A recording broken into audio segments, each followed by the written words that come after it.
আর মাত্র হাতে গোনা কয়েকটি দিন, তারপরেই পবিত্র ঈদুল আজহা। মহান আল্লাহর সন্তুষ্টি অর্জনের উদ্দেশ্যে কোরবানির মাধ্যমে রুহের পশুত্বকে বিসর্জনের বার্তা নিয়ে প্রস্তুত মুসলিম উম্মাহ। ঈদের সেই প্রস্তুতির অংশ হিসেবেই পাবনার ঈশ্বরদীর পশুর হাটগুলোতে জমে উঠেছে শেষ মুহূর্তের বেচাকেনা। প্রাণী সম্পদ অধিদপ্তরের তথ্য অনুযায়ী এবছর ঈশ্বরদীতে কোরবানির জন্য প্রস্তুত রাখা হয়েছে প্রায় ৭৩,৫১৬টি গবাদি পশু। এর মধ্যে দেশি জাতের গরু ও মাঝারি আকৃতির পশুর চাহিদা সবচেয়ে বেশি। তবে চলতি বছর ভারতীয় গরু আমদানি বন্ধ থাকায় হাটের দৃশ্য কিছুটা ভিন্ন। পাশাপাশি গোখাদ্যের মূল্যবৃদ্ধির কারণে পশুর দামও কিছুটা চড়া, যার ফলে অনেকে পছন্দের পশুর দিকে তাকিয়েও পিছিয়ে যাচ্ছেন বাজেটের চিন্তায়।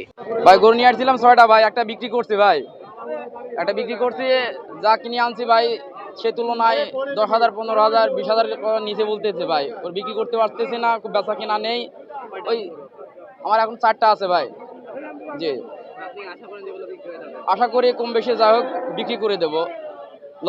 লসের ভাগে বেশি, লাভের কোনো অংশ নেই। কিন্তু বারবারের তুলনায় সে তুলনায় কম বেচা কিনা, কিন্তু কাস্টমার আছে কিন্তু দাম দিতেছে না। উপজেলার আওতাপাড়া ও অরণকোলা হাট ঘুরে দেখা গেছে ভালোই চলছে বেচাকেনা। অনেকেই দর কষাকষির পর তাদের সাধ্যের মধ্যেই কোরবানির পশু কিনে নিচ্ছেন। ক্রেতাদের সঙ্গে কথা বলে জানা যায়, যাদের বাজেট সীমিত তারাও নানা হিসেব করে কিনছেন মাঝারি আকৃতির দেশি গরু। গরুর বাজার মোটামুটি ভালোই, খারাপ না। আর হাটে অনেক গরু উঠছে, হাটের অবস্থাও ভালো, বেচা কেনা মোটামুটি ভালো হচ্ছে। আর দাম মোটামুটি কমও না বেশিও না, মিডিয়ামের মধ্যে আছে। আমি কিনছি হইলো 10টার মতো কিনছি, 10টা। গরুর হাটে দেশের বিভিন্ন জেলা থেকে পশু এসেছে। হাটের পরিবেশ স্বাভাবিক রাখতে মোতায়েন আছে নিরাপত্তা বাহিনী। অপরদিকে নির্ধারিত হাসিলের বাইরে কেউ আদায় করলে ব্যবস্থা নেওয়ার কথা জানিয়েছে উপজেলা প্রশাসন।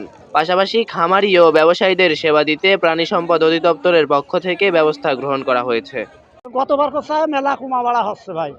গতবার এই গরুটা বেচা হয়েছে 30,000, এবার বেচলাম 20,000, 10,000ই নি, বুঝছেন।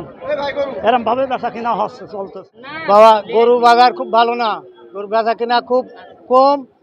মানুষ গরমে অস্থির হয়, গরু বাজার শুদ্ধ অস্থির হয়ে যাচ্ছে। বেচা কিনা মানুষ ধরো অস্থিরের কারণে মানুষ ভিতরে হাটে বাজারে মানুষ ঢুকতেছে না।